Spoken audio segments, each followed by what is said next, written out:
अस्सलाम वालेकुम नाज़रीन, आप देख रहे हैं पाकिस्तान टेलीविजन न्यूज़ और न्यूज़ शो के साथ मैं हूं रिजवान अली अहमद। और मैं हूं समीना राना।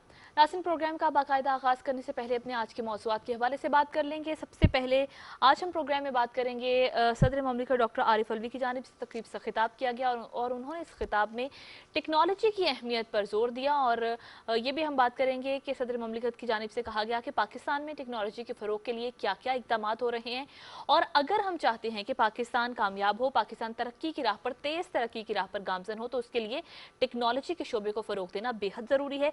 टेक्नोलॉजी की अहमियत मौजूदा दौर में कितनी बढ़ गई है और इस पर क्या इकदाम होने चाहिए और क्या इकदाम हो रहे हैं, इस पर हम प्रोग्राम में बात करेंगे। और उसके बाद हम ट्वीट शामिल करेंगे वफाकी वज़ीर इत्तलात व नशरियात चौधरी फवाद हुसैन का। उन्होंने अफगानिस्तान के हवाले से बात की है एक बार फिर से, और इस ट्वीट में जिक्र किया है वफाकी वज़ीर ने कि हम अफगानिस्तान की बदलती हुई सूरत हाल पर नज़र रखे हुए हैं और पाकिस्तान का नुक्ता नज़र एक बार फिर से उन्होंने इस ट्वीट में वाज़ेह किया। इस पर भी हम प्रोग्राम में आगे चल के बात करेंगे। और अफगानिस्तान की इस वक्त मौजूदा सूरत हाल क्या है, अफगान तालिबान और अफगान हुकूमत के दरमियान दोहा में चूंकि मुज़ाकरात तो चल ही रहे हैं, लेकिन अफगानिस्तान के अंदर क्या सूरत हाल है, उस पर तज्जियाकार क्या कहते हैं, राय भी अब हम अपने प्रोग्राम में एक्सपर्ट ओपिनियन भी शामिल करेंगे। बिल्कुल, इसके साथ साथ पाकिस्तान में खासतौर पर इस्लामाबाद पुलिस की जानिब से जो इंतजामात इकदाम किए जा रहे हैं सोशल मीडिया के जरिए, वो तमाम लोग जो कि गैर कानूनी सरगर्मियों में मुलविस होते हैं या फिर जिन जो ममनुआ चीज़ें हैं उनमें शामिल होने की कोशिश करते हैं, जैसे असला लहराना या फिर असले की नुमाइश करना सोशल मीडिया के जरिए, उसके खिलाफ इकदाम किए जा रहे हैं। तो इस पर भी बात करेंगे, इस्लामाबाद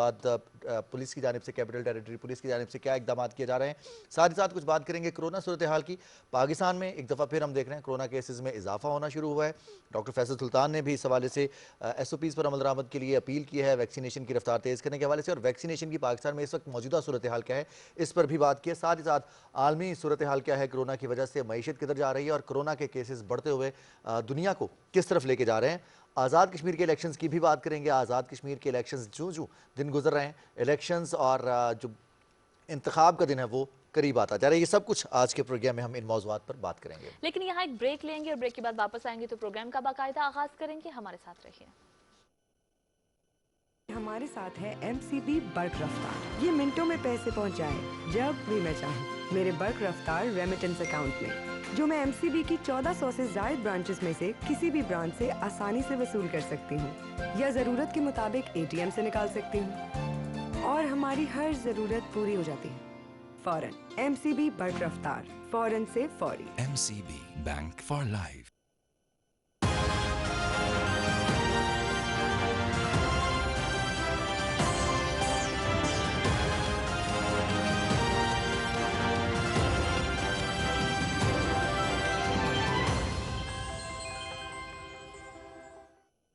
नासिन, ब्रेक के बाद प्रोग्राम का बाकायदा आगाज़ करेंगे और सबसे पहले बात करेंगे सदर ममलिकत डॉक्टर आरिफ अलवी की, जिन्होंने आज एक तकरीब से खिताब किया कराची में, और उन्होंने टेक्नोलॉजी की अहमियत पर बड़ा जोर दिया और बात करते हुए कहा कि पाकिस्तान की कामयाबी और तरक्की इंफॉर्मेशन टेक्नोलॉजी से वाबस्ता है। पायदार तरक्की के हसूल के लिए टेक्नोलॉजी के शोबे पर अहमियत देना बेहद ज़रूरी है। बिल्कुल, और आज ऑप्टिकल फाइबर के हवाले से एक मुआहिदा हुआ, उसकी तकरीब से खिताब कर रहे थे सदर ममलिकत। सदर ममलिकत ने कहा कि पाकिस्तान की तरक्की डिजिटल राहों से ही वाबस्ता है और हमें दुनिया का अगर मुकाबला करना है तो इसके लिए हमें कम्युनिकेशन के निज़ाम को बेहतर और मज़ीद तेज़ करना होगा। सदर ममलिकत ने पाकिस्तान के नौजवानों को मुखातिब करते हुए कहा कि यही हमारी असल ताकत है, हमारा असल सरमाया है। इस नौजवान तबके को IT की तालीम देकर हम मुल्क को तरक्की की राह पर गामजन कर सकते हैं। सदर ममलिकत ने इस तकरीब से खिताब करते हुए मज़ीद क्या कहा वो भी आपके साथ शेयर करेंगे। सदर ममलिकत सदर डॉक्टर आरिफ अलवी ने आज पाकिस्तान की तरक्की और इंफॉर्मेशन टेक्नोलॉजी के दरमियान जो कनेक्शन है इस पर अपने ख्यालात का इजहार किया है।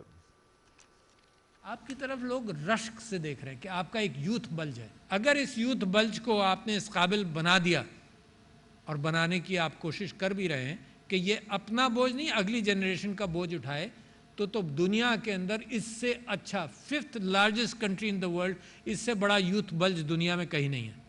लिहाजा ये आपकी स्ट्रेंथ है। जिस एतबार से इस वक्त काम हो रहा है, अगले 4-5 साल के अंदर पाकिस्तान के लिए वो रास्ते खुलते चले जाएंगे। कोविड के बावजूद आपकी मईशत ने, आपकी एक्सपोर्ट ने, आपकी इंडस्ट्री ने पॉजिटिवली रिएक्ट किया। दुनिया में नेगेटिव, आपके यहाँ पॉजिटिव। लिहाजा मैं कहता हूँ अपने ऊपर फ़ख्र करना, अपनी सलाहियतों को पहचानना और उनकी सलाहियतों को मज़ीद चमकाना, ये बढ़ती हुई कौमों के तरीक़े हैं। सलाहियतों को पहचानना और फिर सलाहियतों को निखारना, ये बढ़ती हुई और तरक्की करती हुई कौमों के तरीक़ाकार हैं। पाकिस्तान को भी इस हवाले से मज़ीद इन्वेस्टमेंट करना होगी और ये इन्वेस्टमेंट नौजवानों पर IT की तालीम देकर हम कर सकते हैं। इन ख्यालात का इजहार सदर डॉक्टर आरिफ अलवी तकरीब से खिताब करते हुए कर रहे थे। आगे बढ़ेंगे और कुछ बात करेंगे। ट्वीट का जिक्र किया था समीना ने इंट्रो में। वफाकी वज़ीर इत्तलात व नशरियात चौधरी फवाद हुसैन ने कहा है कि अफगानिस्तान की जो सूरत हाल है ये बदल रही है और पाकिस्तान इससे बाखबर भी है। पाकिस्तान ने इस पर गहरी नज़र भी रखी हुई है। वज़ीर आज़म इमरान खान पहले भी कह चुके हैं और बारहा इस चीज़ का जिक्र कर चुके हैं कि हम अमन का हिस्सा ज़रूर बनेंगे लेकिन जंग का हिस्सा नहीं बनेंगे। बिल्कुल जी, और ये बयानिया पाकिस्तान की जानिब से बहुत खुलकर सामने आया दुनिया के, जब वज़ीर आज़म इमरान खान की जानिब से एब्सोल्युटली नॉट का जवाब दिया गया। जब अमेरिका ने फ़िज़ाई अड्डे मांगने की कोशिश की और मांगे, बल्कि तो उस पर वज़ीर आज़म तो बहुत बातें बन रही थी, बहुत कयास आराइयाँ भी हो रही थी रिजवान, हमने देखा। लेकिन उन तमाम कयास आराइयाँ इस बयानिए के बाद दम तोड़ गई जब पाकिस्तान की जानिब से वज़ीर आज़म इमरान खान की जानिब से ये वाज़ेह तौर पर कह दिया गया कि पाकिस्तान अमेरिका के साथ अमन का शराकतदार बनेगा, लेकिन हम जंग की सूरत में किसी मुल्क का साथ नहीं देंगे, चाहे वो अमेरिका हो या कोई भी मुल्क हो। और दूसरा ये भी उन्होंने कहा कि अपने ट्वीट में भी जिक्र किया वज़ीर इत्तलात ने कि हम यानी पाकिस्तान हर वो कोशिश करेगा जिससे खित्ते में अमन और इस्तेहकाम आए, और दूसरा अपनी सरजमीन भी किसी मुल्क के खिलाफ और ख़ासतौर पर अफगानिस्तान के खिलाफ इस्तेमाल होने की इजाज़त नहीं देंगे। और साथ ही साथ उन्होंने अपने ट्वीट में ये भी जिक्र किया कि हम ये भी उम्मीद रखते हैं अफगानिस्तान से कि अफगानिस्तान भी इसी जिम्मेदारी का मुजाहिरा करेगा और अफगानिस्तान भी अपनी सरजमीन किसी हमसाया मुल्क और इंक्लूडिंग पाकिस्तान के खिलाफ इस्तेमाल होने की इजाज़त नहीं देगा। और इस पर काम करना होगा फरीकैन को अफगानिस्तान में अमन रखने के लिए, क्योंकि ये खित्ते का अमन इससे जुड़ा हुआ है। और साथ ही साथ इस ट्वीट में उन्होंने ये भी कहा कि पाकिस्तान की जो पॉलिसी है अफगानिस्तान को लेकर वो पाकिस्तान के मफाद में है, यानी पाकिस्तान वो इकदाम उठाएगा जिससे पाकिस्तान को फ़ायदा हो। मुस्तकबिल में कोई ऐसे इकदाम जो भी मुस्तकबिल में ख़तरनाक हो पाकिस्तान के इस्तेहकाम के लिए, पाकिस्तान की तरक्की के लिए, पाकिस्तान हरगिज़ ऐसे किसी भी कदम का हिस्सा या ऐसे किसी भी इकदाम का हिस्सा नहीं बनेगा। वज़ीर इत्तलात और नशरियात चौधरी फवाद हुसैन ने कहा कि अफगानिस्तान के हवाले से जो पाकिस्तान की पॉलिसी है इस पर तमाम सियासी और पार्लिमानी क़यादत एक पेज पर है और तमाम जितने भी शोबे हैं पाकिस्तान के वो तमाम अफगानिस्तान में अमन के ख्वाह हैं और पाकिस्तान अपनी इस ख्वाहिश का इजहार बारहा भी कर चुका है। इसी पर मज़ीद बात करेंगे। हमारे साथ माहिर बैनुल अक़वामी उमूर कंदील अब्बास साहब ने ज्वाइन किया है। अस्सलाम वालेकुम कंदील साहब। जी वालेकुम अस्सलाम सर, बहुत बहुत शुक्रिया आपने पाकिस्तान टेलीविजन न्यूज़ के लिए वक्त निकाला। वज़ीर इत्तलात और नशरियात का एक अहम ट्वीट है जिसमें उन्होंने एक दफ़ा फिर पाकिस्तान और ख़ासतौर पर वज़ीर आज़म इमरान खान के उस बयानिए को एक दफ़ा फिर कंफर्म किया है कि पाकिस्तान अफगानिस्तान के खिलाफ अपनी सरजमीन इस्तेमाल नहीं होने देगा। अमन के हम साथी हैं, जंग के साथी नहीं बनेंगे। जी बिल्कुल, बहुत इम्पोर्टेंट ये स्टेटमेंट और स्टैंड आया है, इसलिए कि ये रेसिप्रोकल बेसिस पे हो रहा है। जाहिर है पाकिस्तान ने ना तो माजी में कभी अपनी सरजमीन अफगानिस्तान के खिलाफ इस्तेमाल होने दी, और इस वक्त भी अगर अफगानिस्तान के कुछ स्पॉयलर जो हैं वो इस बात के खदशे का इजहार कर रहे थे कि शायद पाकिस्तान की जमीन हिंदुस्तान के खिलाफ, हिंदुस्तान या और कोई जो स्पॉयलर हैं वहाँ पे, वो इस बात को प्रोपोगेट कर रहे हैं कि शायद पाकिस्तान नेगेटिव रोल प्ले करना चाहता है। मेरा ख्याल है बड़ा टाइमली ये स्टैंड पाया कि पाकिस्तान अपनी सरजमीन को अफगानिस्तान के खिलाफ इस्तेमाल नहीं होने देगा, और मेरा ख्याल है कि इसी चीज़ का फायदा खुद अफगान हुकूमत की तरफ से भी होना चाहिए, क्योंकि माजी में जाहिर है कि अफगानिस्तान की सरजमीन पर जहाँ कुनर और बहुत से इलाकों में ऐसे दहशतगर्द मौजूद थे जो वहाँ की बेसिस को यूज़ करके पाकिस्तान के बेगुनाह अवाम का खून बहा रहे थे। और इसमें ख़ास तौर पर जो एक नेगेटिव रोल हमने देखा माजी में, पिछले एक दहाई के अंदर हमने देखा कि हिंदुस्तान की जो खुफिया एजेंसियां हैं वो खास तौर पर अफगानिस्तान को बेस बनाकर पाकिस्तान को डिस्टेबलाइज करने की कोशिश करती रही हैं। तो मेरा ख्याल है कि ये जो मौक़िफ़ आया पाकिस्तान की तरफ से, ये माजी की जो पॉलिसी थी उसी का एक तसल्सल होगा, और इससे अफगानिस्तान में जो पॉजिटिव रोल प्ले करना चाहते हैं इंटरनल और एक्सटर्नल पावर, उनको ज्यादा सपोर्ट मिलेगी।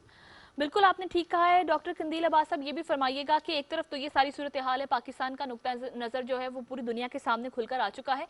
अब जो अफगानिस्तान की ताज़ा तरीन सूरत हाल है उसमें कुछ पेशरफ्त होती दिखाई दे रही है। कितना मस्बत हम समझ सकते हैं, क्योंकि दोहा में जो मुज़ाकरात भी चल रहे हैं और अफगानिस्तान में लड़ाई भी चल रही है अफगान तालिबान और अफगान हुकूमत के दरमियान। लेकिन अब ये कहा जा रहा है, इस बात की तस्दीक भी की है अफगान तालिबान के तर्जुमान की जानिब से कि पेशरफ्त हो रही है, बातचीत हो रही है। क्या कोई मस्बत हल निकल सकता है दोनों फरीकैन के दरमियान? देखिए, मेरा ख्याल है दोहा में आज एक जो अच्छी खबर सामने आई है वो ये है कि पिछले 2-3 सालों से जो डायलॉग का प्रोसेस था वो इस वजह से आगे बढ़ नहीं पाया या किसी नतीजे तक नहीं पहुंच सका, क्योंकि उसमें कोई बीच में तीसरी ऐसी ताकत मौजूद नहीं थी कि जो एक पॉजिटिव रोल प्ले करती। आज मेरा ख्याल है दोनों फरीकों ने इस बात पर इत्तेफाक किया कि कोई तीसरी ताकत जो है उसका एक रोल होना चाहिए, और मेरा ख्याल है कि ये रोल पाकिस्तान बेहतरीन अंदाज में प्ले कर सकता है। अब ये डिपेंड ये करता है कि दोनों फ्रीकैन जो हैं इस बात पर मुत्तफिक हो जाएं कि एक तीसरी ताकत अगर अफगानिस्तान के मसले के हल में अपना मुस्बत रोल अदा करना चाहती है, और वो पाकिस्तान मेरा ख्याल है ऑलरेडी ये किरदार अदा कर रहा है, तो बहुत बेहतर अंदाज में ये मसला आगे बढ़ सकता है। लेकिन मेरा ख्याल ये है कि एक तरफ क्योंकि अफगानिस्तान में के अंदर लड़ाई भी हो रही है, लेकिन इसमें एक मुस्बत जो पहलू है वो ये है कि जो तालिबान का माजी का एक नेगेटिव किरदार था उनकी रिजिड आइडियोलॉजी की वजह से, जी जी। तो तालिबान ने इस चंद सालों के दौरान बहुत कुछ सीख लिया, और उनकी जो दूसरी जनरेशन है वो बड़े मुस्बत और मॉडर्न अंदाज में अब आगे बढ़ रही है। उन्होंने ये जो अनाउंसमेंट की है कि ना तो सेक्टेरियनिज्म को आगे बढ़ने देंगे और ना एथनिसिटी की बेस पर कोई लड़ाई होगी। बिल्कुल मेरा सही। ख्याल है इसकी वजह से हमें कोई बड़े पैमाने पर खून खराबा अफगानिस्तान में नजर नहीं आ रहा, और आइंदा भी मेरा ख्याल है कि कोई बड़े पैमाने पर इंस्टेबिलिटी नहीं होगी। बिल्कुल सही। कंदील साहब, अभी चूंकि आप बात कर रहे थे पहले सवाल के जवाब में भारत के किरदार के हवाले से, आप भारत अफगानिस्तान की सरजमीन इस्तेमाल करता रहा है। अभी जो ही तालिबान ने पेशरफ्त किया थोड़ी सी, या फिर वो अपनी पेशकदमी जारी रखे हुए हैं अफगानिस्तान में, वहाँ पर कंधार का कौंसल खाना बंद कर दिया गया है, काबुल से भी अपने सफारतकारों को निकालने की कोशिश कर रहा है भारत। कुछ वीडियोज़ ऐसी भी सामने आई हैं जहाँ तालिबान ने कब्जा किया है भारतीय कौंसल खाने पर। पाकिस्तान ने पैगाम दे दिया है, पाकिस्तान अफगानिस्तान से तवक्को क्या कर रहा है और कितनी उम्मीद रखनी चाहिए कि अफगानिस्तान से भी वैसे ही इकदाम होंगे, क्योंकि इससे पहले भी ये चीज़ वाज़ेह की जा चुकी है कि दाइश या फिर टीटीपी अफगानिस्तान की सरजमीन पाकिस्तान के खिलाफ इस्तेमाल कर सकते हैं। पिछले यानी 9/11 के बाद से अफगानिस्तान में इंडिया ने अफगान हुकूमत को पाकिस्तान के खिलाफ भी इस्तेमाल किया, और तालिबान के खिलाफ भी जंग में अफगान हुकूमत की भरपूर मदद की। आज जब वहाँ पर हालात तब्दील हुए हैं तो बड़ी हैरत अंगेज बात है। पहले तो दोहा में कोशिश की इन्होंने मुलाकात करने की, लेकिन उनको अच्छा रिस्पॉन्स नहीं मिला। लेकिन उसके बाद ईरान जब हिंदुस्तान के वजीर खारजा पहुंचे हैं तो तालिबान वहाँ मौजूद थे। उसके बाद तालिबान ने रशिया जाना था मॉस्को में, तो हिंदुस्तान के वजीर खारजा जयशंकर वहाँ पहुंच गए। इसका मतलब यह है कि वो तालिबान के साथ कोई ना कोई अंडरस्टैंडिंग बनाना चाह रहे थे, लेकिन जाहिर है कि एक स्पॉइलर का रोल हमेशा रहा है उनका, यानी खराबकारी वो करते रहे। तो अब बिल्कुल रिसेंट खबरें ये हैं कि जो 2 तैयारे गए हैं दिल्ली से अफगानिस्तान गए और वहां से हिंदुस्तान के सफारतकारों को जिन्होंने वापस लाना था, वो हैवी एमुनेशन और वेपन लेकर गए हैं ताकि अफगानिस्तान में मुख्तलिफ जो धड़े हैं, गिरोह हैं, और ख़ासतौर पर जो तालिबान के खिलाफ जिनको मसल्ला या करना चाहते थे और जो जिन दहशतगर्दों को इस्तेमाल, उनको ये असला प्रोवाइड किया है। तो मेरा ख्याल ये है कि जो इंटरनेशनल पावर्स हैं और ख़ास तौर पर जो रीजनल पावर्स हैं और अफगानिस्तान के हमसाया ममालिक हैं, उनको बड़ा एक चौकन्ना अंदाज इख्तियार करना पड़ेगा कि यहाँ पर जो नेगेटिव रोल प्ले कर रहा है हिंदुस्तान, उसको बिल्कुल इस बात की इजाज़त ना दी जाए ताकि अफगानिस्तान में एक तवील अरसे के बाद जो अमन और अमान कायम होने जा रहा है उसमें मजीद कोई खराबी पैदा ना हो सके। बहुत शुक्रिया डॉक्टर कंदील अब्बास साहब, आप माहिर हैं बैनुल अक़वामी उमूर के और ख़ित्ते की सारी सूरत हाल पर बड़ी गहरी निगाह रखते हैं। बेहद शुक्रिया, आपने अपना तज्ज़िया पेश किया और इस वक्त अफ़गानिस्तान की जो मौजूदा सूरत हाल है इस पर वो बात कर रहे थे और पाकिस्तान का मौक़िफ़ कितना इम्पॉर्टेंट है इस पर भी उन्होंने अपनी तज्ज़िया दी, अपनी राय पेश की, और साथ साथ उनकी जानिब से ये भी कहा गया कि अगर अफ़गानिस्तान में अमन देखना चाहते हैं तो इसका फ़ैसला अफ़गानों को करना है, एक तो सबसे पहले, क्योंकि अफ़गान हुकूमत और अफ़गान तालिबान को ये मिल बैठ कर तय करना है। अमरीका की जानिब से तो ये कह दिया गया कि अमेरिका अपने जो मफादात थे, अपने जो हदफ थे, अहदाफ थे, उनको हासिल कर चुका, और अब चूँकि तारीख भी दे दी गई है और अगस्त के आखिर तक फ़ौजी ऑपरेशन ख़त्म हो जाएगा, तो अब जो बाद के मामलात हैं जिन पर तशवीश पाई जा रही है, इसका हल अफ़गानों ने खुद निकालना है। बिल्कुल, और इसके लिए मुज़ाकरात हो रहे हैं, दोहा में पेशरफ्त हुई है, मॉस्को भी अपना किरदार अदा कर रहा है, चीन भी अपना किरदार अदा कर रहा है। ख़ित्ते के वो ममालिक जिनको सिक्योरिटी कंसर्न्स हैं अफ़गानिस्तान की सूरत हाल से जो कंसर्न है, वो भी अपना किरदार अदा करने की कोशिश कर रहे हैं, और पाकिस्तान तो पहले दिन से ये कोशिश कर रहा है कि जंग किसी मसले का हल नहीं। और इस हवाले से देखा, कल भी हमने एक स्टेटमेंट देखा जिसमें कहा गया कि अगर जंग से मसाइल हल होते तो 20 साल पहले बहुत सारे मसले हल हो जाते, लेकिन एक दफ़ा फिर अमेरिका ने इस जंग का खात्मा जिस तरह से किया है, या फिर अफगानिस्तान की जो इस वक्त की सूरत हाल है, ये बता रही है कि गुफ्तगू या मेज़ पर बैठकर जो बातचीत है, मिल बैठकर ही मसाइल का हल निकाला जा सकता है। आगे बढ़ेंगे और कुछ बात करेंगे हम कैपिटल सिटी की, इस्लामाबाद, जो कि दुनिया के चंद खूबसूरत तरीन कैपिटल्स में शुमार होता है। इसमें सिक्योरिटी, क्राइम कंट्रोल के लिए इस्लामाबाद पुलिस कितनी एक्टिव है, क्या इकदाम किए जा रहे हैं, इस पर बात करेंगे। इस्लामाबाद पुलिस ने हाल ही में एक ऑपरेशन का आगाज़ किया है, क्रैकडाउन का आगाज़ किया है, जिसमें हवाई फायरिंग करने वाले और असलहे की नुमाइश करने वालों के खिलाफ क्रैकडाउन और जो लोगों को खौफ व हिरास का शिकार करते थे उनके खिलाफ क्रैकडाउन का फैसला किया है। बिल्कुल जी, और ये बड़ा अच्छा इकदाम है इस्लामाबाद पुलिस की जानिब से, और ये एक रोल मॉडल भी हो सकता है बाकी सूबों की पुलिस के लिए, कि हमने अक्सर देखा कि बहुत सारी सोशल मीडिया पर भी रिजवान हम देखते हैं कि ऐसे वीडियोस आए रोज सामने आ रही होती हैं जिसमें या तो कहीं ना कहीं हवाई फायरिंग हो रही होती है या फिर असलहे की नुमाइश हो रही होती है। तो इस पर इसको रोकना, इसकी रोकथाम करना बेहद ज़रूरी है, क्योंकि सोशल मीडिया एक ऐसा जरिया है रिजवान, हम देखते हैं कि जहाँ मिनट्स में या सेकंड्स में खबर फैलती है और बहुत सारे लोगों तक पहुंचती है। तो बहुत सारे लोग जो इतनी सोच समझ नहीं रखते, वो एक चीज़ देखते हैं तो उससे वो गलत इन्फ्लुएंस भी ले सकते हैं, उससे कोई गलत तासुर भी जा सकता है। तो इसकी रोकथाम के लिए बेहद ज़रूरी था और ये इकदाम उठाया है इस्लामाबाद पुलिस ने, जहाँ पर वो लोग जो असलहे की नुमाइश करते हैं या फिर हवाई फायरिंग करते हैं, उन्हें पकड़ा जाएगा, उन्हें रोका जाएगा और उन्हें सजाएं दी जाएंगी। बिल्कुल जी, इस्लामाबाद पुलिस ने हम देख रहे हैं बाकी दीगर जितने भी मामलात हैं उसमें सिक्योरिटी के लिए, शहर की सिक्योरिटी के लिए, शहरियों की हिफाजत के लिए भी इंतजाम किए जाते हैं, इकदाम किए जाते हैं। और जो कनेक्शन है अवाम और पुलिस का, इस पॉलिसी को भी काफ़ी ज़रा फ़रोग दिया गया है। इसी पर बात करेंगे। DIG ऑपरेशंस अफजाल अहमद साहब ने हमें ज्वाइन किया। अस्सलाम वालेकुम अफजाल साहब। जी वालेकुम अस्सलाम। अफजाल साहब, बहुत बहुत शुक्रिया, आपने वक्त निकाला पाकिस्तान टेलीविजन न्यूज़ के लिए। सबसे पहले तो हमें इस क्रैकडाउन के हवाले से बताइएगा, ये क्रैकडाउन शुरू किया गया है, ये सिंप्लीफाइड सिर्फ सोशल मीडिया तक महदूद है या फिर इसके लिए अवाम अपनी शिकायत भी आप तक पहुंचा सकते हैं? जी थैंक यू वेरी मच। ये क्रैकडाउन जो इलीगल वेपन्स के खिलाफ उनके डिस्प्ले के अगेंस्ट स्टार्ट किया गया है, ये सिर्फ सोशल मीडिया तक महदूद नहीं है, बल्कि इसमें हमारी अपनी सर्विलेंस भी शामिल है, हमारी जो पुलिस की तरफ से स्पेशल ब्रांच की इंटेलिजेंस गैदरिंग है वो भी शामिल है, वहाँ से भी हम इंफॉर्मेशन कलेक्ट कर रहे हैं। और इसके साथ साथ हम तमाम शहरियों से भी अपील करते हैं कि जो इस तरह की चीज़ या कोई और खिलाफ कानून एक्टिविटी है वो हमें ज़रूर रिपोर्ट करें। बिल्कुल, आपने ठीक कहा कि रिपोर्ट करना चाहिए। अफजाल अहमद साहब, ज़रा ये बता दीजिएगा, इस वक्त बहुत सारे हमारे नाज़रीन आपको सुन रहे होंगे, देख रहे होंगे, कि वो आपको कैसे रिपोर्ट करें? अगर कहीं अपने एरिया में, अपने आसपास कोई भी ऐसी एक्टिविटी होते देखें तो वो रिपोर्ट कैसे करें, किस नंबर पर करें? और दूसरा ये भी बताइएगा कि जिन लोगों को आप पकड़ते हैं जो इस जुर्म में मुलव्वस होते हैं, हवाई फायरिंग या असलहे की नुमाइश करके लोगों को खौफ में मुब्तला करते हैं, उनको क्या सजाएं दी जाती हैं और पकड़ने का तरीक़ाकार क्या है? जो सबसे इम्पोर्टेंट चीज़ तो इसमें ये है कि हमारा 15 जो नंबर है उस पर जो भी लोग हमें रिपोर्ट करना चाहें वो हमें रिपोर्ट कर सकते हैं। इसके अलावा हमें सोशल मीडिया पे भी लोग रिपोर्ट कर सकते हैं चीज़ें, और इनको पकड़ के जो मुतलका कवानीन हैं उनके तहत मुकदमात दर्ज किए जाते हैं और आगे उनको अदालतों में पेश किया जाता है जहाँ उनका ट्रायल होता है।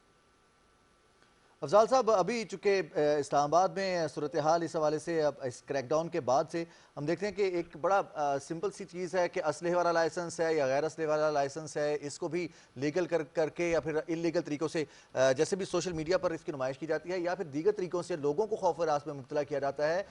इसमें जो शिकायत मौसूल होती हैं, पुलिस का रिस्पांस कितना क्विक होता है, ये सबसे इंपॉर्टेंट चीज़ है। चूँकि कुछ शिकायत इस हवाले से भी होती हैं कि पुलिस की तरफ से रिस्पांस वक्त पर नहीं आया, और कभी हम देखते हैं कि लोग अप्रिशिएट भी कर रहे होते हैं। जी बिल्कुल, पुलिस का रिस्पांस, पुलिस हमेशा कोशिश करती है, क्योंकि आपको पता है कि बहुत सारी डिफरेंट ड्यूटीज़ में पुलिस इंगेज होती है एट द सेम टाइम। तो हम कोशिश करते हैं कि जो 15 की कॉल्स हैं, जो चीज़ें जो हमें रिपोर्ट की जा रही हैं, उस पर हमारा रिस्पांस क्विक हो और अपने रिस्पांस मैकेनिज्म को हम बेहतर से बेहतर करने की भी कोशिश करते हैं। तो मज़ीद इसमें हम अपने रिस्पांस के मैकेनिज्म को बिल्कुल रिव्यू करते रहते हैं और कर भी रहे हैं, ताकि अगर इसमें कोर्स करेक्शन रिक्वायर्ड हैं तो वो हम कर सकें। बिल्कुल आपने ठीक कहा। और अफजाल अहमद साहब, ये बहुत अच्छा इकदाम है जो इस्लामाबाद पुलिस की जानिब से उठाया गया है। ये बताइएगा, जब आपने इस क्रैकडाउन का आगाज़ किया, इस ऑपरेशन का आगाज़ किया, आवाम की जानिब से कैसा ताउन देखने में आया और अब तक कितने अफराद को आपने गिरफ्तार किया इस्लामाबाद की हदूद से जो कि असलहे की नुमाइश में मुलव्वस थे?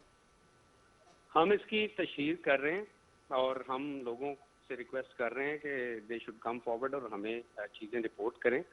पिछले 6 दिन के अंदर हमने 11 केस रजिस्टर किए हैं और फर्दर भी हम कर रहे हैं। कुछ लोगों की तरफ से भी हमें रिस्पांस आना शुरू हो गया है और ये एक पॉजिटिव चीज़ है।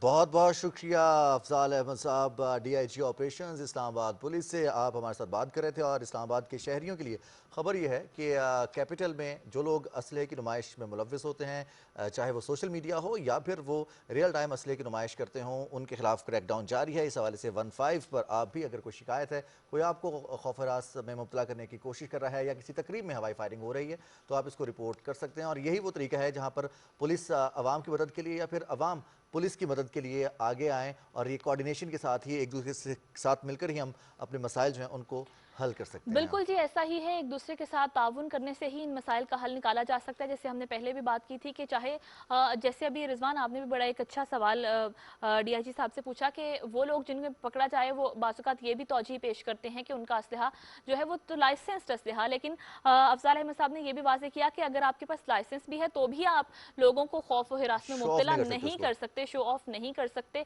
क्योंकि इस तरह से हमारी जो यूथ है, हमारी जो यंग जनरेशन है, जो नए बच्चे हैं, वो इससे गलत तासुर लेते हैं और वो गुमराही का शिकार होते हैं। बिल्कुल सही। और आगे बढ़ेंगे, कुछ बात करेंगे मज़ीद मौज़ूआत की। आज़ाद कश्मीर के इंतखाबात और आज़ाद कश्मीर के इंतखाबात में सरगर्मियाँ गहमा गहमी उरूज पर पहुँच चुकी है। तमाम ही हलकों में इंतखाबी उम्मीदवार कोशिश कर रहे हैं कि वो अपने वोटर्स को कायल कर सकें। ख़ासतौर पर वो तमाम वोटर्स जो वोट करने के अहल हैं और वो वोट करेंगे, किस जमात को करेंगे, इसके लिए 3 बड़ी सियासी जमातें हैं जो कि कोशिश कर रही हैं आज़ाद कश्मीर में। और अब हम देख रहे हैं आज 12 तारीख है, तो गालिबन 12 दिन ही बाकी हैं सियासी कैंपेन के। और इलेक्शन वाले दिन से 24 घंटे पहले सियासी कैंपेन का या फिर सियासी सरगर्मियों के ऊपर पाबंदी आयद हो जाएगी। इस हवाले से सियासी जलसे भी जारी हैं, सियासी कारकुन भी एक्टिव हैं। और आज वज़ीर दाखिला शेख रशीद अहमद साहब ने भी ये कहा कि वहाँ पर सिक्योरिटी का इलेक्शन कमीशन आज़ाद कश्मीर ने कहा है कि वहाँ पर सिक्योरिटी फराहम की जाए, इसके लिए सिक्योरिटी उन्हें फराहम की जा रही है। तो समीना, आज़ाद कश्मीर के लोगों के लिए तो यकीनी तौर पर जुलाई 25 तारीख को एक ऐसी दिन होगा कि वो अपने नुमाइंदों का इंतखाब कर सकेंगे। बिल्कुल जी, और बड़ी उम्मीदें भी वाबस्ता होती हैं इस ऐसे मौक़ों पर, ख़ासतौर पर इलेक्शन के हवाले से। तो 25 जुलाई जो है वो आज़ाद कश्मीर के अवाम के लिए एक बड़ा दिन है और यकीनन बड़ा दिन होना भी चाहिए, क्योंकि अगले 5 साल के मुस्तकबिल का फैसला होने जा रहा है।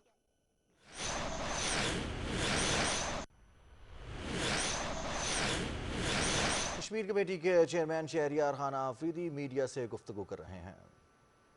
पढ़ा हुआ हूँ, चर्च को बड़े नज़दीक से देखा, रोल ऑफ नन्स को, फादर को। ये वो लोग हैं जो मुआशरे में कलीदी रोल अदा करते हैं। आज मैं जो कुछ हूँ रब्बिजुल जलाल के बाद, अपने माँ बाप की के बाद, उसमें मेजर रोल ये रूहानी वालिदैन जो हैं चर्च के, वो तमाम स्टेक होल्डर्स का है। और मैं दुनिया के मुख्तलिफ फोरम्स पे ये बता चुका हूँ कि वो दुनिया जो हमें इंतहा पसंद या तंग नज़र समझती है, तो हाउस ऑफ कॉमन्स और मुख्तलिफ फोरम्स पे दुनिया को ये बता चुके हैं कि 1950 के अशरे में पाकिस्तान की तमाम इकाइयाँ, मिशनरी स्कूल्स पाकिस्तान के हर सूबे में आपको नज़र आएंगे और ये 1950 से फंक्शन कर रहे हैं। हम लोग बड़े प्रोग्रेसिव थे और हैं। हमने उस वक्त उनको गले लगाया और हमारी तरबियत के लिए ये लोग रिस्पॉन्सिबल हैं।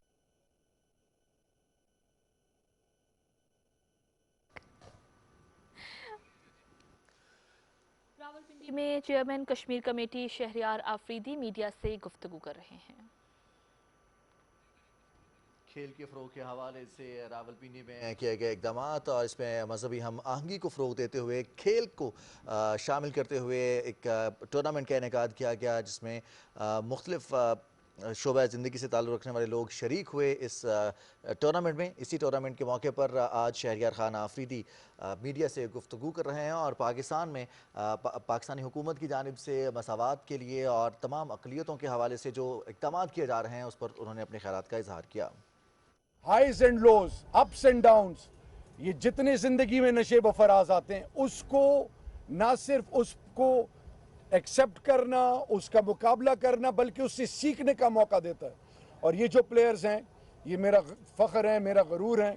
ये इन बच्चों को इस लेवल के, जब पैट्रनेज ऐसे जैसे मेरे अकरम साहब, इस तरह के वो प्रोफेशनल्स जिन्होंने पाकिस्तान के लिए ग्लोबली एक्सेल करके पाकिस्तान के क्रिकेट को प्रमोट किया है, तो इन जैसे स्टॉलवर्ड्स जब इन बच्चों को इनके साथ इंटरेक्ट करेंगे, और इसी हवाले से पाकिस्तान सुपर लीग और अब कश्मीर प्रीमियर लीग, जब इंटरनेशनल क्रिकेटर्स फोर फ्रंट पे आएंगे, जब ये जवान बच्चे उनके साथ ड्रेसिंग रूम शेयर करेंगे, ग्राउंड में साथ खेलेंगे, तो उनकी परफॉर्मेंस भी इम्प्रूव होगी और इंशाल्लाह उससे उनको एबिलिटी जो उनके अंदर है, उसके उनके जो स्किल्स हैं, वो हर लेवल पर खुल के सामने आएंगे। So once again hats off to all those who are responsible, and let me assure, and it's a clear message to the entire global community, all those who are having misperceptions about Pakistan, that diversity in Pakistan is at its peak. We are blessed enormously in every way. Every single institution is trying their level best to promote Pakistan, and when it comes to interfaith harmony, Pakistan, the state of Pakistan, the Honorable Prime Minister and all the relevant key stakeholders are emphasizing on one point, that no compromise on one particular area, that is to provide equal opportunity to all, and together we can make a difference, and together we can make Pakistan and the people of Pakistan not only the people but as a nation to reckon with, and inshallah we will excel in every form. Long live humanity, long live Pakistan. Thank you so much. Chairman Kashmir committee Shehryar Khan Afridi Rawalpindi में interfaith harmony के हवाले से मुनक़िदा cricket tournament के बाद media से गुफ्तगू कर रहे थे।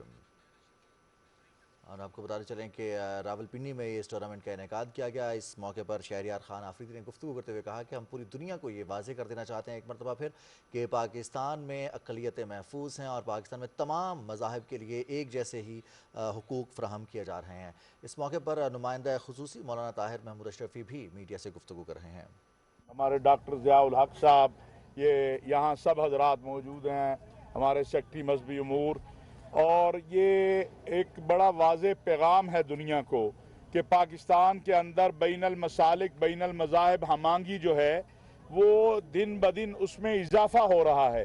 जब दुनिया तशद्दुद की तरफ जा रही है, दुनिया में रवैये मुतशद्दिद हो रहे हैं, मैं अल्हम्दुलिल्लाह ये बात बताते हुए बड़ी खुशी महसूस करता हूँ कि पिछले 7 माह के दौरान पाकिस्तान के अंदर कोई एक तशद्दुद का जो मजहब या फ़िरक़े की बुनियाद पे वाक़या नहीं हुआ है, कोई कत्ल नहीं हुआ है। और इसी तरह हमारी जो मेहनत है वो ये है कि पाकिस्तान में रहने वाले मुसलमान हों या गैर मुस्लिम, उनका आईन पाकिस्तान ने जो है वो हकूक़ का तयन कर रखा है। आईन और कानून से कोई बालातर नहीं है, हम सब आईन और कानून के ताबे हैं। और ज़रूर जिस तरह आज आपने देखा यहाँ पर खेलने वाले जो हैं वो तमाम पाकिस्तानी हैं। अगर कोई यहाँ आउट करता है तो हम सब उसके लिए तालियां लगाते हैं, बगैर किसी तखसीस के उसकी तासीन करते हैं कि ये मुस्लिम है या क्रिश्चियन है या हिंदू है या सिख है। और अगर कोई छक्का लगाता है तो उसे भी सारे शाबाश देते हैं। हम समझते हैं कि ग्रास रूट लेवल के ऊपर ये जो पैगाम पाकिस्तान है, पैगाम पाकिस्तान आईने पाकिस्तान के बाद सबसे ज़्यादा मजबूत और मुत्तफ़िका दस्तावेज है, जिसमें एक बड़ा किरदार हमारे ये डॉक्टर साहब हैं, इन्होंने बहुत बड़ा किरदार अदा किया है उसमें। और इसी तरह हमारे मजहबी कायदीन ने, हम पैगाम पाकिस्तान को नीचे ग्रास रूट लेवल पर लेकर जा रहे हैं, गली मोहल्ला और यूनियन काउंसिल की सतह के ऊपर। और अभी जो ज़ाब्ता इखलाक जो है, पैगाम पाकिस्तान ज़ाब्ता इखलाक मुहर्रमुल हराम में, उससे पहले उसके बाद पूरे मुल्क के अंदर तमाम मज़ाहिब और मकातिब फ़िक्र के उलमा मशाइख उस पर अमल करेंगे। अमन कमेटियाँ, इंटरफेथ हारमनी काउंसिल, ये सब जो है एक ज़ाब्ते के तहत आगे बढ़ रहे हैं हम। और इसी तरह जो बात चीज़ों के ऊपर प्रोपेगेंडा पाकिस्तान के खिलाफ किया जाता है, मैं आज आपसे ये बात अर्ज करना चाहता हूँ कि मेरा दफ्तर पिछले 8 माह से एक एक शिकायत को देखता है जो आती है। खा वो जबरी मजहब की तब्दीली की बात हो, जबरी शादी की बात हो, और मुझे ये कहते हुए खुशी महसूस हो रही है कि ये वाक़यात इस वक्त 2 या 3 वाक़यात पिछले 7 वज़ीर-ए-आज़म के नुमाइंदा खुसूसी मौलाना ताहिर महमूद अशरफी रावलपिंडी में मीडिया से गुफ्तगू कर रहे हैं। उन्होंने कहा, पाकिस्तान में बैनुल मज़ाहब हम आहंगी और बैनुल मसालिक हम आहंगी में इजाफा देखने में आ रहा है, जो कि एक खुशाइन बात है, और पाकिस्तान तहरीक इंसाफ की हुकूमत अक़लियती बिरादरी के हुकूक का ख्याल रख रही है।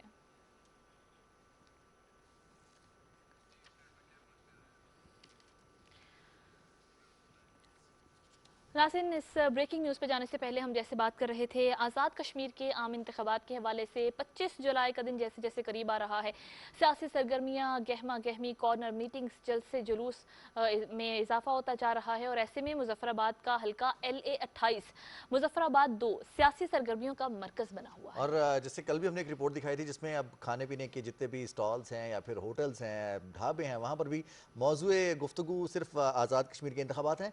ताज़ा तरीन सरगर्मियों के हवाले से मुजफ्फराबाद के हल्का LA 28 के हवाले से रिपोर्ट तैयार की है हमारे नुमाइंदे अदील अहमद खान ने।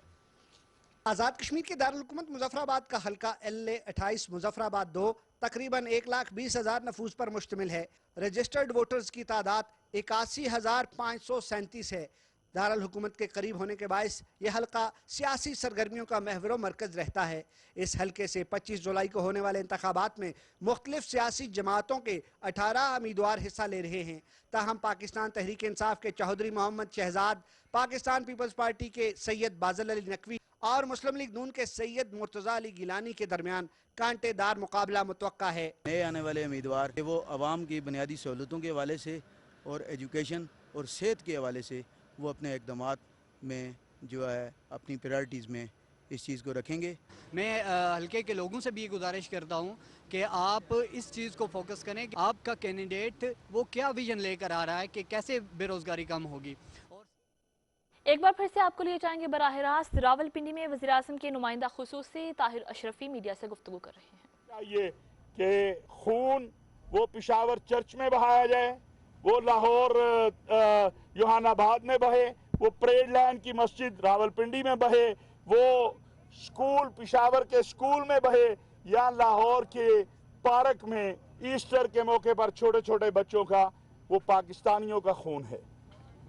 उनको पाकिस्तानी होने की वजह से निशाना बनाया जाता है, और हम सब ने मिलकर इस वहशत और दहशत और इंतहा पसंदी को ख़त्म करना है। हमने अपने उस मुआशरे को वापस लाना है जहां हम सब मिलजुल कर रहते थे, अपने अपने मसलक, अपने अपने अकीदे, अपने अपने मजहब पे रहते हुए एक दूसरे का एहतराम करते हुए। ये मेरी चंद गुजारिशात हैं। आप कोई सवाल करना चाहें तो बिस्मिल्लाह। मैं मोहम्मद अकरम साहब से मुल्तमिस हूँ, उनको कामयाब क्रिकेट लीग कराने पे बहुत मुबारकबाद पेश करता हूँ। सर आप प्लीज कुछ अल्फाज हमारे साथ जरूर आज। अकरम साहब एक मिनट में सवाल करने का मौलाना अच्छा मौलाना साहब, अब पड़ोस में तब्दीली आ रही है।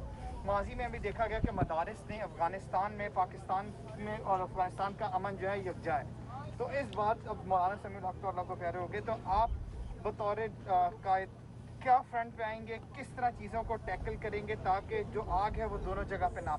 मैं आज यहाँ पर ये कहना चाहता हूँ कि रियासत पाकिस्तान की जो पॉलिसी है वही हर पाकिस्तानी की पॉलिसी है। रियासत पाकिस्तान की पॉलिसी है कि अफगानिस्तान का अमन पाकिस्तान का अमन है।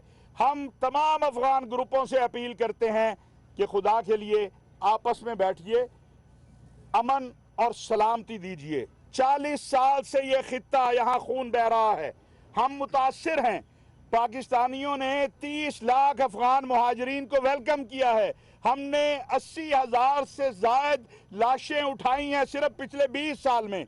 लिहाजा इससे निकलने का वाहिद रास्ता अमन का रास्ता है और तखरीब को रोकना है। हम उम्मीद करते हैं कि अफगानिस्तान की सरजमीन पर जो कुछ हिंदुस्तान माजी में खेल खेलता रहा है वो अब नहीं होगा, और पाकिस्तान में जो तखरीब की और दहशत की कोशिश की जाती रही है वो ख़त्म होगी। आलमी दुनिया को इस बात की तरफ देखना चाहिए कि हिंदुस्तान अब नया खेल क्या है अफगानिस्तान में खेलना चाहता है, उससे भी उसको रोकना चाहिए।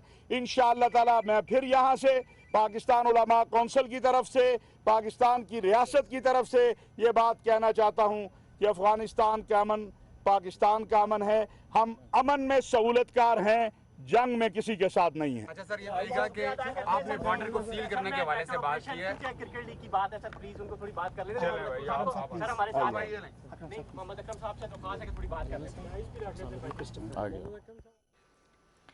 रावलपिंडी में वज़ीर-ए-आज़म के नुमाइंदा खुसूसी अलामा ताहिर अशरफी मीडिया से गुफ्तगू कर रहे हैं। उन्होंने कहा कि अफ़गानिस्तान का अमन पाकिस्तान और ख़ित्ते के अमन के लिए नागुज़ीर है। पाकिस्तान अमन का शराकतदार है, जंग का नहीं। और आगे बढ़ते हुए अब कुछ बात करेंगे कोरोना सूरत हाल की। मुआवने खुसूसी से डॉक्टर फैसल सुल्तान का कहना है कि SOPs पर अमल दरामद न करने की वजह से मुल्क में कोरोना केसेस में इजाफा हो रहा है। और वैक्सीनेशन के हवाले से उन्होंने ये कहा कि वैक्सीनेशन के लिए पाकिस्तान में वाफिर मिकदार में वैक्सीन मौजूद है। मज़ीद वैक्सीन भी पाकिस्तान पहुँच रही है और हुकूमत कोशिश करिए कि वैक्सीन की फराहमी को बिला तातुल जारी रखा जाए और सिर्फ लोग अब खुद से आगे हैं और अपनी वैक्सीनेशन लाजमी करवाएं कोरोना से। बिल्कुल जी, ये बेहद ज़रूरी है और SOPs पर भी अमल करें। तो इसी हवाले से उन्होंने ये भी बताया कि अब सिर्फ उन्हीं लोगों को सयाहत की इजाज़त दी जाएगी जिन्होंने खुद को वैक्सीनेशन करवाई होगी। मज़ीद क्या कहना था उनका, एक तफसीली रिपोर्ट तैयार की है हमारी नुमाइंदा हुमा इकबाल ने। आप ये रिपोर्ट मुलाहिजा कीजिए। वज़ीर-ए-आज़म के मुआविन खुसूसी बराए सेहत डॉक्टर फैसल सुल्तान ने कहा है कि इस वक्त मुल्क को कोरोना की चौथी लहर का सामना है, जिसके बाइस केसेस में इजाफा हो रहा है। आवाम से अपील है कि SOPs पर सख्ती से अमल दरामद करें। इस्लामाबाद में न्यूज़ कॉन्फ्रेंस में डॉक्टर फैसल सुल्तान ने कहा कि SOPs पर अमल दरामद के लिए हर किस्म के इकदाम किए जाएंगे। हमारी कोशिश होगी कि इस अमल दरामद को यकीनी बनाया जाए। इस सिलसिले में इंतज़ामी तौर पर हमें जो भी मदद चाहिए वो हम लेंगे, बशमूल फ़ौज की मदद के। लॉकडाउन्स हैं, स्मार्ट लॉकडाउन्स हैं जो हम पहले भी इस्तेमाल करते आए हैं, उस टेक्निक का भी दोबारा से और बढ़ चढ़ कर इस्तेमाल किया जाएगा। टूरिज़म के हवाले से हमारी ताकीद होगी कि वो तमाम लोग जो वैक्सीनेटेड हैं वो ही टूरिज़म पे जा पाएंगे। डॉक्टर फैसल सुल्तान ने वैक्सीन की किल्लत की सख्ती से तरदीद करते हुए कहा कि वैक्सीन की वाफिर मिकदार मौजूद है, कहीं भी कमी की शिकायत नहीं। वैक्सीन के जरिए ही आबादी को कोरोना से बचा सकते हैं। उन्होंने कहा कि आवाम से एक बार फिर अपील करता हूँ कि मास्क का इस्तेमाल यकीनी बनाएं और हजूम वाली जगहों पर जाने से परहेज करें। गुज़िश्ता 24 घंटों के दौरान मुल्क में कोरोना वायरस के मुस्बत केसेस की शरह 3.84% रही, जबकि 1808 अफराद में कोरोना वायरस की तशखीस हुई। कोरोना से मजीद 15 अफराद जान की बाजी हार गए हैं, जिसके बाद हलाकतों की मजमूई तादाद 22,597 हो गई है। गुज़िश्ता रोज 47,015 अफराद के टेस्ट किए गए। इस्लामाबाद में कोरोना के केसेस में इजाफा हुआ है और 5 दिन में शरह 5% हो गई है। इंतजामिया ने इस्लामाबाद के मुतादिद इलाके कोरोना केसेस की वजह से सील कर दिए हैं। DC ऑफिस के मुताबिक सील होने वाले इलाकों में Islamabad model school for boys, F83, Qurtaba town, G11-2, F63, G72 और समा गार्डन के मुतादिद इलाके शामिल हैं। Huma Iqbal, Pakistan television news, Islamabad. Corona की ताज़ा तरीन सूरत हाल के हवाले से हुमा की रिपोर्ट। इसमें गुज़िश्ता 24 घंटे के आदाद और शुमार के साथ साथ NCOC की जानिब से जो हिदायत नामे जारी किए जा रहे हैं और साथ साथ मुआवने खुसूसी सेहत ने जो मुतालबा किया है उस पर भी उन्होंने तफसीली रिपोर्ट तैयार की थी। तालीमी इदारे गर्मियों की छुट्टियों की वजह से बंद हैं, इसके बावजूद जो केसेस सामने आए हैं उसकी वजह से एक दफ़ा फिर हम देखते हैं गुज़िश्ता 1.5 बरस से ज़्यादा का अरसा हो चुका है समीना कि न सिर्फ तालीम मुतासिर हो रही है बल्कि मईशत भी मुतासिर हो रही है, पूरी दुनिया मुतासिर हो रही है और रोज़मर्रा की जो एक्टिविटीज़ हैं वो मुतासिर हो रही हैं। पाकिस्तान ने इस हवाले से जो इकदाम किए, स्मार्ट लॉकडाउन की जो पॉलिसी इख्तियार की, इसको पूरी दुनिया में सराहा गया। वज़ीर-ए-आज़म इमरान खान ने और साथ साथ हुकूमत पाकिस्तान की जानिब से जो फैसले किए गए, जो सूबाई हुकूमतों की जानिब से फैसले किए गए, उसमें अव्वलीन तरजीह यही रही कि कारोबार मुतासिर ना हो, रोज़गार मुतासिर ना हो और वो लोग जो पहले लॉकडाउन में या दूसरे लॉकडाउन में जो मुतासिर हुए हैं उनको माली इमदाद भी फराहम की गई पाकिस्तान की जानिब से। बिल्कुल, और अभी भी ऐसा ही किया जा रहा है क्योंकि एक बार फिर से हमने देखा कोरोना पाबंदियों में नरमी की गई जब तीसरी लहर में कुछ कमी आना शुरू हुई, लेकिन अब एक बार फिर से हुकूमत की जानिब से ये इंदिया दिया जा रहा है कि अगर केसेस में एक बार फिर से इजाफा रिकॉर्ड किया गया जिसको चौथी लहर से मंसूब किया जा रहा है, खदशा जाहिर किया जा रहा है कि चौथी लहर आ सकती है और वो पहले से ज़्यादा तेज़ हो सकती है, इस लहर का फैलाव पहले से ज़्यादा हो सकता है क्योंकि जो इंडियन वेरिएंट है डेल्टा और डेल्टा प्लस, इसने पूरी दुनिया में तबाही मचा रखी है और इस हवाले से आलमी इदारा सेहत की जानिब से भी खबरदार किया गया है कि अगर डेल्टा पूरी दुनिया में फैल जाता है जो बहुत सारे ममालिक में आ चुका है तो ये एक बार फिर से मईशत को तबाह करके रख देगा। तो इसके पेश नज़र पाकिस्तान में भी हम देखते हैं कि वो सारे मकामात जहाँ पर ज़्यादा केसेस आ रहे हैं, ऐसी जगह जहाँ पर ज़्यादा केसेस आ रहे हैं उन्हें एक बार फिर से बंद किया जा रहा है, स्मार्ट लॉकडाउन लगाया जा रहा है और कुछ पाबंदियों में भी एक बार फिर से सख्ती करने की कोशिश की जा रही है और आवाम को बार बार मुतनब्बे किया जा रहा है, आवाम से बार बार गुजारिश की जा रही है। हम भी हर रोज़ अपने इस प्रोग्राम में बात करते हैं और अपने न्यूज़ बुलेटिन में भी हम कोरोना की सूरत हाल के हवाले से आपको अपडेट्स देते हैं और साथ ही आपसे ये भी गुजारिश करते हैं कि खुदारा मास्क पहनिए और वैक्सीन खुद को वैक्सीन भी लगवाइए और तमाम तरह SOPs पर अमल कीजिए, जिसका मुजाहिरा हमने जैसे जो ताउन पहली लहर के दौरान आवाम की जानिब से किया गया, दूसरी लहर के दौरान और तीसरी लहर के दौरान, वही ताउन एक बार फिर से दरकार है ताकि हम चौथी लहर से बच सकें और सूरत हाल तशवीशनाक ना हो। अगर दुनिया के साथ कंपैरिजन किया जाए रिजवान, हम देखते हैं कि दुनिया में तो सूरत हाल बहुत ही ख़राब है, खासतौर पर भारत में जहाँ आए रोज़ हज़ारों की तादाद में लोग अपनी जान की बाजी हार रहे हैं, लोग अपने प्यारों को खो रहे हैं। इस वायरस के बायस मईशत तबाह होकर रह गई है और न सिर्फ भारत बल्कि डेल्टा और डेल्टा प्लस बहुत सारे ममालिक में भी फैल चुका है। बिल्कुल, और डेल्टा के वेरिएंट के बाद वैक्सीन के हवाले से भी बहुत सारे शुकूक व शुबहात पैदा हुए। कौन सी वैक्सीन डेल्टा के हवाले से जो डेल्टा वेरिएंट्स हैं या फिर अल्फा वेरिएंट और गैमा वेरिएंट्स आए थे उनके बाद किस पर ज़्यादा असरअंदाज होगी, तो अभी इस पर भी कुछ स्टडीज़ चल रही हैं, रिसर्च भी हो रही है। लेकिन G20 ममालिक जिन्होंने कुछ अरसा पहले ये प्रेडिक्ट किया था कि अब दुनिया की मईशत बहाल होना शुरू होगी, लेकिन डेल्टा वेरिएंट के आते ही इस वक्त सूरत हाल ये है कि G20 ममालिक के वज़ीर ख़ारजा का जो इजलास हुआ उसमें ये फैसला किया गया, उसमें ये इस चीज़ पर इजहार तशवीश किया गया कि डेल्टा की वजह से बेहतर होने के जो इम्कानात थे मईशत के, वो तमाम के तमाम इम्कानात उलट पुलट हो जाएंगे। इस वक्त पूरी दुनिया में 18 करोड़ 75 लाख से ज़्यादा ऐसे अफराद हैं जो कोरोना की वजह से मुतासर हुए हैं, जिनमें से 40 लाख से ज़्यादा अफराद जान की बाजी हार चुके हैं। जबकि रिकवरी रेट तो बहुत अच्छा है, लेकिन इसके बावजूद जो ख़तरा मौजूद है, जिस तरह से डेल्टा वेरिएंट के हवाले से समीना बता रही थी कि ये ज़्यादा तेज़ी से फैलता है, ये ज़्यादा ख़तरनाक है, ये ज़्यादा महलिक साबित हो रहा है और इसका शिकार एक मखसूस उम्र के लोग नहीं हैं, बल्कि ये तमाम उम्र के लोगों को मुतासर कर रहा है और मुतासर करने की रफ्तार बहुत ज़्यादा तेज़ है। भारत के हालात हम देख रहे हैं तो भारत में एक दफ़ा फिर तीसरी वेव ख़त्म होने के तीसरी वेव की वजह से ही इनफैक्ट वहाँ पर सूरत हाल ये है कि अभी तक भारत दूसरे नंबर पर आ चुका है। 2 करोड़ 3 करोड़ से ज़्यादा लोग मुतासर हो चुके हैं, जबकि रोज़मर्रा जो अमवात हो रही थी वो एक दफ़ा फिर 1000 के डिजिट से ऊपर जाती हुई दिखाई दे रही हैं। गुज़िश्ता 3 से 4 दिन में भारत में अमवात की तादाद 1000 से नीचे आई, लेकिन 900 की रेंज में ये अमवात थी। पॉजिटिविटी रेट 40,000 से ज़्यादा रहा और 40,000 रोज़ाना की बुनियाद पर केसेस सामने आते रहे। लेकिन उससे भी ज़्यादा तशवीशनाक बात यह है कि भारतीय इंतज़ामिया, भारतीय हुकूमत और जो हुक्मरान है वहाँ के, वो इस हवाले से किसी किस्म के इक़दामात नहीं कर सके। एक वक्त था कि वहाँ पर ऑक्सीजन फ्राहम नहीं की जा पा रही थी। उसके बाद अगर थोड़ा सा प्रेशर कम हुआ था सेहत के शोबे पर, इस दौरान भी भारतीय हुकूमत की जानिब से समीना कोई इंतजामात, कोई इक़दामात नहीं किए गए कि फ्यूचर में अगर इस तरह की सूरत हाल होगी तो फिर क्या किया जाएगा। बिल्कुल जी, और भारत में तिबी माहिरीन की जानिब से ये बहुत पहले ही आगाह कर दिया गया था कि इसका एक और वेरिएंट भी आ सकता है, इसमें शिद्दत आ सकती है जिससे बच्चे बहुत ज़्यादा मुतासर हो सकते हैं। भारत के अंदर तो सूरत हाल ख़राब है ही, लेकिन ये वेरिएंट बहुत सारे दूसरे ममालिक में भी फैला, जिसमें अब ये भी कहा जा रहा है कि वो ममालिक जहाँ पर इंडियन वेरिएंट पाया जाता है, डेल्टा और डेल्टा प्लस, वो ममालिक एक बार फिर से नई पाबंदियाँ और सख्त पाबंदियाँ लगाने का सोच रहे हैं ताकि इस वायरस को कंट्रोल किया जा सके। और अफगानिस्तान में भी कोरोना की नई लहर की वजह से मुत्तहिदा अरब अमारात ने अफगान शहरियों की अपने मुल्क में दाखिले पर पाबंदी आयद कर दी। इसी तरह से बहुत सारे दूसरे ममालिक में भी पाबंदियों का निफाज किया जा रहा है और इसी सिलसिले में, इसी तनासुर में हम देख रहे हैं कि पाकिस्तान में भी एक बार फिर से SOPs पर ज़्यादा अमल करने की बात की जा रही है।